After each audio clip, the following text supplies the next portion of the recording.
as you know how we do this, we just walk through this. Look at verse 8. It says, owe nothing to anyone. The very first phrase here, owe nothing to anyone. So you'll note there that bridge verse, rendered all tax to whom taxes due, custom to whom custom, fear to whom fear, honor to whom honor. And then he kind of summarizes it, owe nothing to anyone.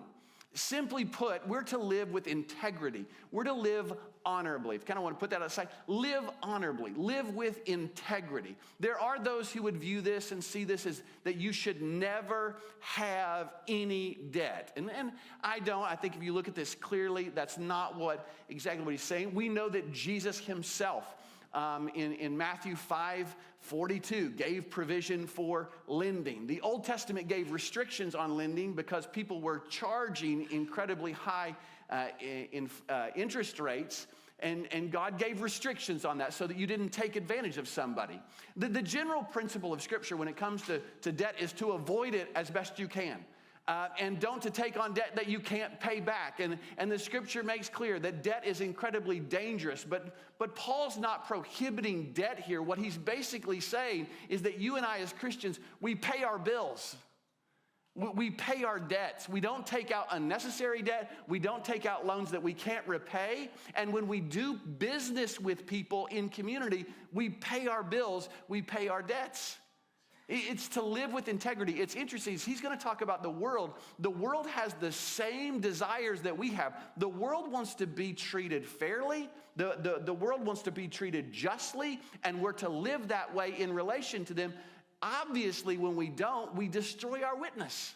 So very practically put, pay your debts, pay your bills, be a person of integrity. Don't ruin your witness. But then look at what he says. He goes on very quickly to say, except to love one another. So owe nothing to anyone except to love one another. For he who loves his neighbor has fulfilled the law. Look at verse 9. For this, you shall not commit adultery, you shall not murder, you shall not steal, you shall not covet.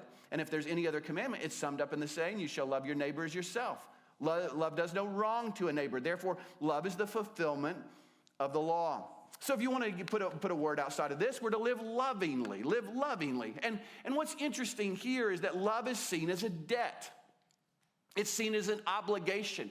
And it's not, the more I've studied this, I tend to go down some rabbit holes here, but as best I can tell, it's not a debt that we necessarily owe to our fellow man, but it's a debt we owe unto God. That it's an obligation to God as a result of his law and his command that he gives to us. And it's a debt that you never pay off. So we're to make sure we pay our debts as it comes to financial matters, but when it comes to loving our neighbor, that's a debt you'll never get out from underneath. There's no act that you'll do that's so great or an act of such kindness that you can say, well, I've discharged that debt of love to my neighbor. No, this is a debt that you will pay, that you owe and are obligated unto God. Love your neighbor. And he says here, it fulfills the law. He who loves his neighbor fulfills the law. And then he quotes from those commandments. You'll note there these commandments. You'll remember there's 10 commandments, and they're divided kind of into two tables. The first table dealing with our relationship to God. The second table dealing with our relationship to our fellow man. He quotes primarily from that second table, and he says it's summed up in love your neighbor as yourself. In other words, this is a command, and you sum it up in love your neighbor as yourself. So the law of God is constantly repeating to us, love your neighbor, love your neighbor, love your neighbor. And it's a reminder as we look at this that the love that we're to have is not just some mushy emotional feeling.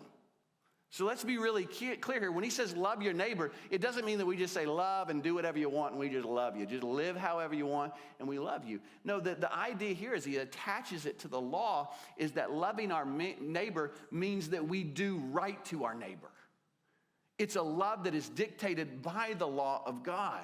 That this is not just some emotion, it's a command to do right. That's why he includes this adultery and murder and stealing and coveting, meaning you leave your neighbor's wife alone. You leave your neighbor's life alone. You leave your neighbor's possessions alone. The scripture doesn't command some kind of communism or socialism. The scripture biblically sees your possessions as sacred. And you're to leave your neighbor's possessions alone. You don't steal and you don't covet that this world has. As I said earlier, they have an understanding of wanting to be treated fairly and rightly, even as non-believers.